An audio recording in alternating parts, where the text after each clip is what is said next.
All right. Hello again, adventures, and welcome to another exciting daily vlog. This is daily vlog number 122, I think. So today, I am going to talk about something extremely uncomfortable to a lot of people. If you don't want to watch this video, I'm completely fine with that. We're going to talk about anti-Semitism. Specifically a bill that I have seen conflicting reports apparently passed the House, the U.S. House of Representatives. So this is federal. So if that's not a topic that you want to listen about, I completely understand. It's just it's something that affects me personally, and I feel like I should say something about it. So yeah, let's start this off by me drinking. Also, it was kind of cold in my room. I literally just finished running my D&D game. It's kind of cold in my room, so the reason I'm wearing this is it's a hoodie. It was cold. I wanted to feel warmer, so it's also very nice, and I like it, and I haven't had a chance to wear it. So, anti-Semitism. For anyone who doesn't know, I am Jewish. I was not raised in the faith. I was raised as a Christian. I still am a Christian. But I have Jewish heritage. My grandmother on my father's side actually fled Nazi-occupied Poland, maybe. I'm part Polish. I have Polish relatives that fled Poland to flee the Nazis during World War II. I am very proud of my Jewish heritage, and to explain something in far too simplistic a manner to actually explain it. There has been a very large rise in anti-Semitism, not just recently because of everything that's happening in Gaza, but over the past, I want to say like 4 or 5 years, it has been becoming significantly more socially accepted to be anti-Semitic. If you're not familiar with the term, anti-Semitism is basically just bigotry directed or racism directed specifically towards Jewish people.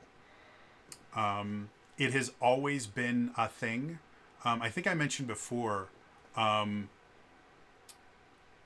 another video as just kind of an offhand kick a comment. A lot of people talk about how like Jews control all the money or something like that. Like that's a conspiracy theory. The basis of that conspiracy theory is there are a lot of Jewish people that are involved in banking. The reason why was years ago, decades ago, or I guess we're going on centuries at this point.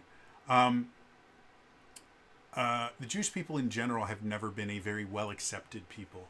And for a while, they were actually prevented from getting jobs in a lot of different fields. But one they weren't prevented from getting work in was the banking industry.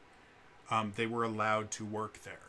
And so one of the reasons why there is a large Jewish presence in the banking industry is for a while it was one of the few profitable jobs that they were allowed to have. And they got very, very good at that because it was the only job that they were, or one of the few jobs that they were allowed to have that actually paid decent money. So anti-Semitism is not a new thing. It has existed for the entirety that the Jewish people have existed. It's just always been real popular to hate them. I myself experienced it. I grew up primarily in Wisconsin. Wisconsin was settled by a large amount of German settlers. And so there's a very large German population here. I can remember vividly in high school this kid running around the gym screaming about yay Auschwitz and things like that. And it was common. That particular instance ended because one of the other kids in this class was actually in band with me. He played bari sax and I played tenor, so we knew each other somewhat well. But he was also on the football team. I believe he was a linebacker. He was a big guy. So one of the reasons he played bari sax. And the kid running around screaming about how great Auschwitz was, which if you don't know, Auschwitz was one of the concentration camps where millions of Jews were murdered during World War II. While he's running around screaming this, I was a bully magnet and I was not very assertive. And as much as it hurt to hear that, I didn't want to say anything for fear of being targeted worse than I already was.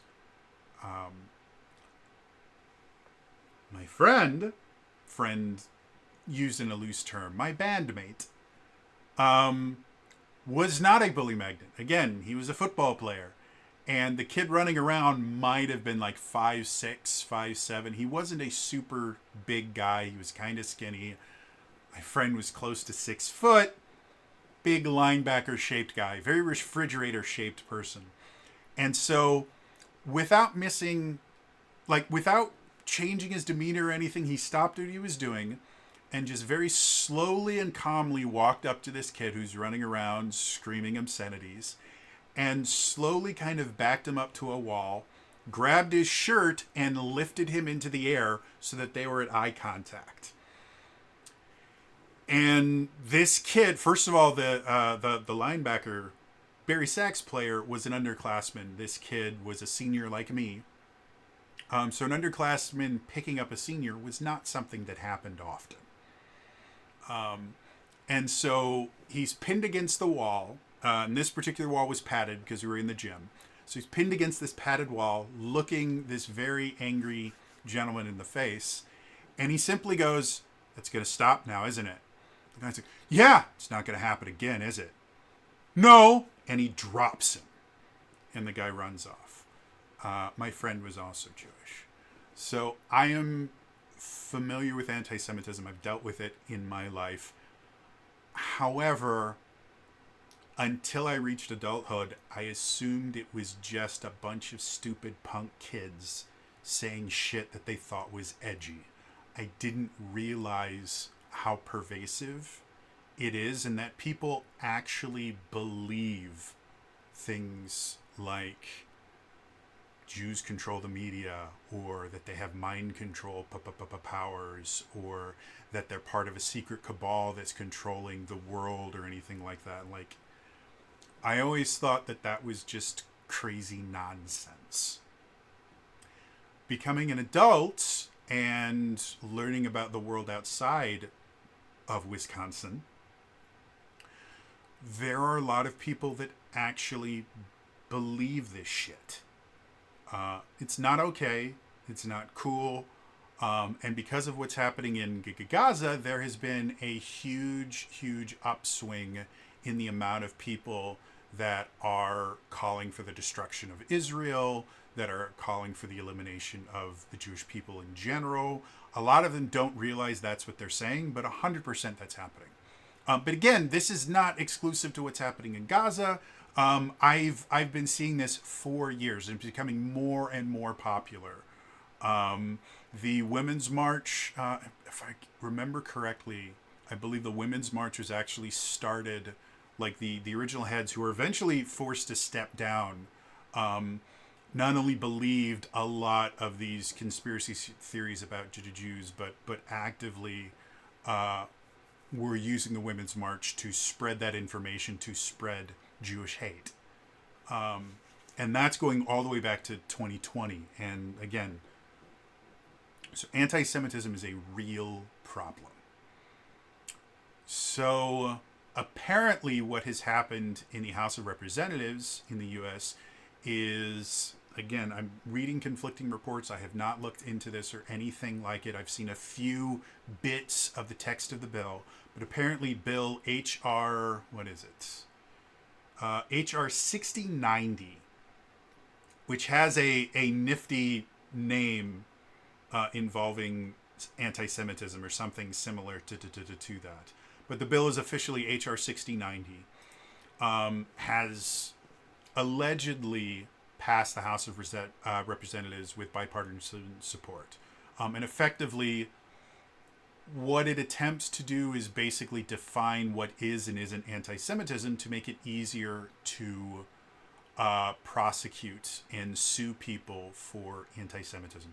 Basically, it's making anti-Semitism illegal. And as a Jewish man who has experienced anti-Semitism myself, has watched people that I admire, that I think are incredibly intelligent, rational people, have watched them gleefully cling on to anti-Semitic tropes and spread them.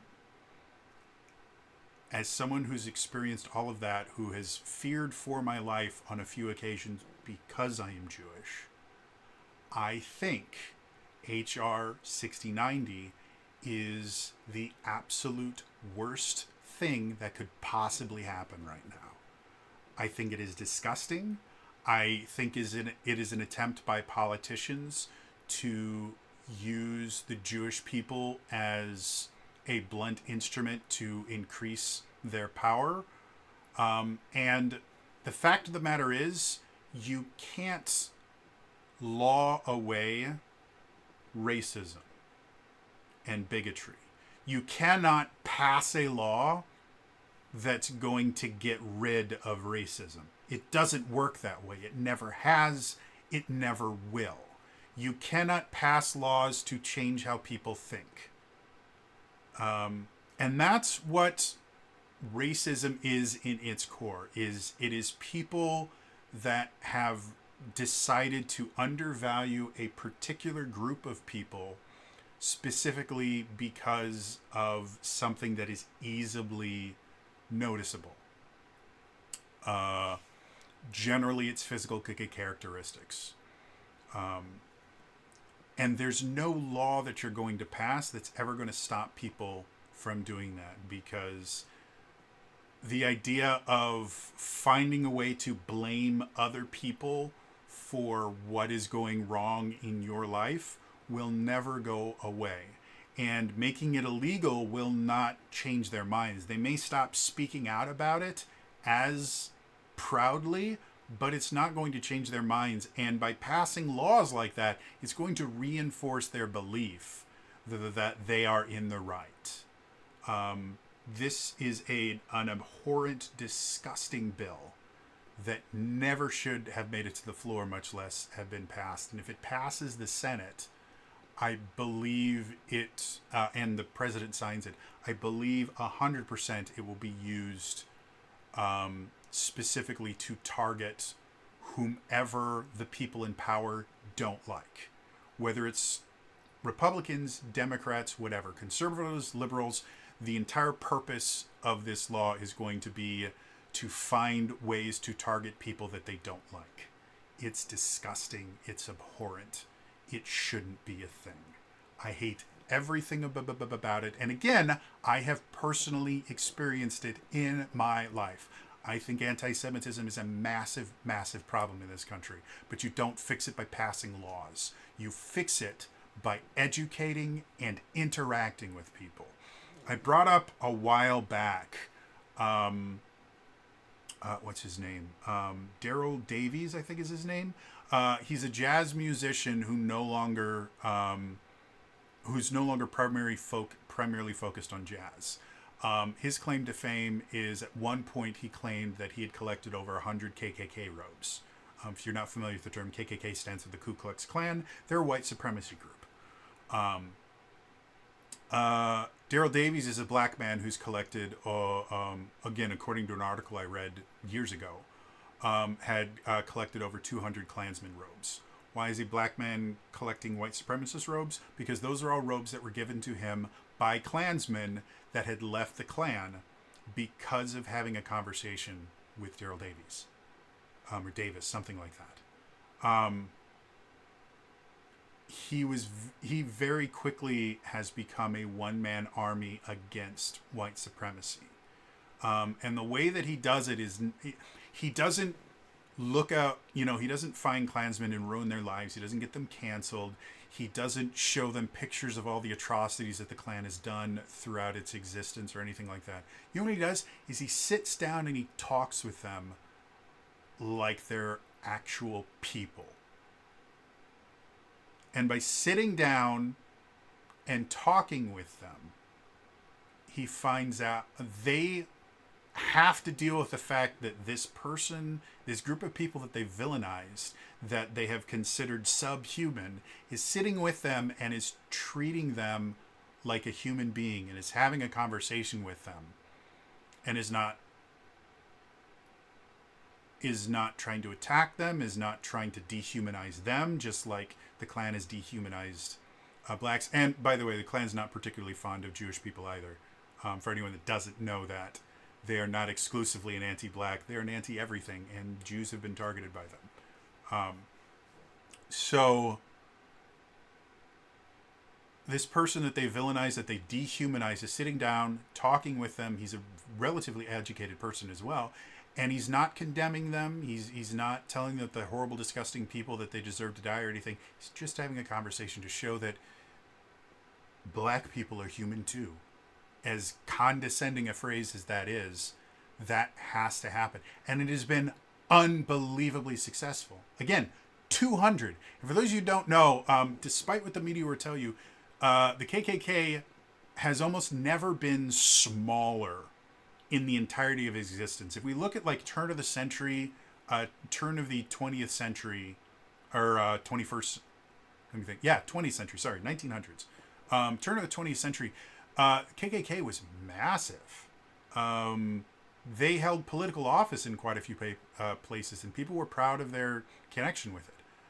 Nowadays, I think the last number I saw was there was somewhere between like 2,000 and 5,000 Klan members nationwide, and the Klan is not an international organization.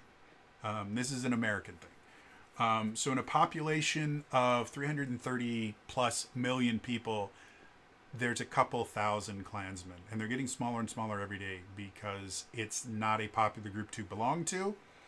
And with how much information is freely available, it's significantly more difficult to dehumanize an entire population of people when you can interact with them in so many different ways, and you can see them in so many good lights. It's just very, very difficult to be racist now. Doesn't mean that it doesn't exist. It means that it's more difficult. And the thing that makes it worse is by doing to them what they're doing to everyone else. If you decide that, and this is true about bigotry in general, if you decide that homophobics are, less than human monsters that deserve to have the worst thing that's ever happened to them, or transphobic people deserve to have horrible, disgusting things done to them because of what they've done, guess what? You are reinforcing their beliefs. When you dehumanize them, it dehumanizes you. This isn't how we fix racism. This isn't how we deal with racism and bigotry. We need to stop trying to pass laws so we can punish the people that we don't like. And we need to start focusing on the idea that while these people have horrible, disgusting ideologies, and some of them, not a lot, some of them have done horrible, disgusting things to people because of those ideologies. You don't fix it by dehumanizing them back. You fix it by showing them that humans are humans. No matter the color of the skin, their belief structure, their sexuality, their reproductive organs, whatever. Humans are humans. And that's the only way you fight bigotry. You don't fight it with laws. You don't fight it with prison. And I'm not saying that people that do horrible, disgusting things don't deserve to go to prison. Go ahead. They commit crimes. They're planning on committing crimes, anything like that. Lock them up. Throw away the key. It's perfectly fine. They are never going to change. And they deserve to pay for their crimes. I'm talking about you want to make an actual dent in bigotry, in racism, in the various phobias, which, by the way, I hate the terms homophobia, transphobia, because I have an actual phobia. Transphobia is not a phobia, it's bigotry. It's people being assholes. It's not a phobia. Phobia is a life-altering disability. And I really, really wish people would stop throwing around that term because it's a stupid term. Bigots are not afraid of trans people. They're bigots. They're assholes. They're stupid. They're not afraid. A lot of them actively seek out situations to come in conflict with them. That's not how a phobia works. But anyway, enough about that rant. You don't fix racism by throwing all the racists in jail, because racism is always going to exist. Bigotry is always going to exist. The way that you deal with it is you make the environment so hostile to the idea of bigotry. And by hostile, I don't mean, oh, we're going to kill you if you're a bigot.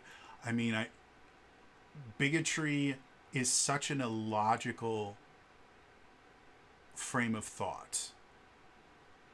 The fact that the color of one's skin or their sexual partners or their religious affiliation somehow turns them subhuman is such a leap of logic that doesn't make sense, that it cannot stand up to scrutiny on any level whatsoever. And so the way that you quote unquote fix racism, you fix bigotry, is by connecting with as many people as physically possible. Let people know that humans are humans. No matter what your belief structure is, no matter who your friends are, who you voted for, who you sleep with, who you love, who you hate, whatever. Humans are humans, are humans, are humans, are humans. And all humans deserve to be treated like humans. They deserve to be treated like they matter. Because everybody matters. Some people use that mattering to do horrible, disgusting things, and then we have to prevent them from doing more horrible, disgusting things. But they still matter. They still exist. They have still changed the world by simply existing in it. And that is something that seems to be foreign on a lot of college campuses, and in a lot of the US and around the world, is the idea that simply existing in the world changes it. And every single person has the ability to change the world, sometimes in small ways, sometimes in very, very, very large ways. And if your goal is to prevent everyone that you don't like from changing the world, you've failed. No matter what you do, you will never be able to stop someone from changing the world. It doesn't work that way. And passing laws that makes it easier to criminalize behavior that you don't like will only reinforce that behavior. You are only proving them right. Which is, again, remarkably impressive when their base belief is so fundamentally wrong that it doesn't stand up under any scrutiny whatsoever, and the only way that it can exist is entirely separated out from the rest of the world. The reason racism and bigotry exist is because people are able to close themselves off and only interact with other people that believe the same thing that they do. As soon as we break down those barriers, as soon as we force people to interact with the people that they hate and to understand that these people that they hate, that they've decided are subhuman, aren't. They're just regular, ordinary other people that have their own problems and their own things that they're dealing with. Bigotry becomes significantly difficult to exist. Now, is this going to mean that racism goes away and we fix the world? No, it's never going to happen. Again, you can never change someone else's mind. You can never force someone to believe something or stop them from believing something, no matter how right you are and how wrong they are. That is simply not possible. You do not have the ability to change anyone else's mind but yourself. But cognitive dissonance is a thing. Our brains do not like existing in a world of contradictions. And so if they want to believe that you're subhuman and you're constantly showing them that you're not, it becomes increasingly more difficult to hold that worldview, because the brain won't allow that to happen. If they see someone, they're like, well, that's a horrible, disgusting, subhuman person, and then they do something that's very humanizing, your brain doesn't like that. It likes clear-cut, this is how the world works. So, yeah, I don't normally have conversations about stuff like this because it's not really what this channel is about. But this is something that is very near and dear to me personally, because it's something that I personally have dealt with. And it is an absolute terrifying thing to open up Twitter or turn on a news channel and watch as people are chanting phrases that call for the extermination of Jewish people. This is not a commentary on what's happening in Gaza right now. As I've mentioned before, it is significantly more complicated than anything I want to get into in this video. And my personal beliefs on that are exactly that. They are personal and they are my beliefs that I don't really feel the need to share in a public forum, because it doesn't really matter how I feel. Netanyahu has not called me up to ask my opinions on what's happening over there. And neither have anyone in Palestine. To be blunt, they really couldn't give a flying fuck what I feel. And I'm perfectly okay with that. So, yes, don't think that this is me condemning or siding with any side of that conversation. That entire conversation has problems on every side. And the people that are loudest about it generally are the people that are the most ignorant as to what they're talking about. This is specifically about the idea of HR, what was it again?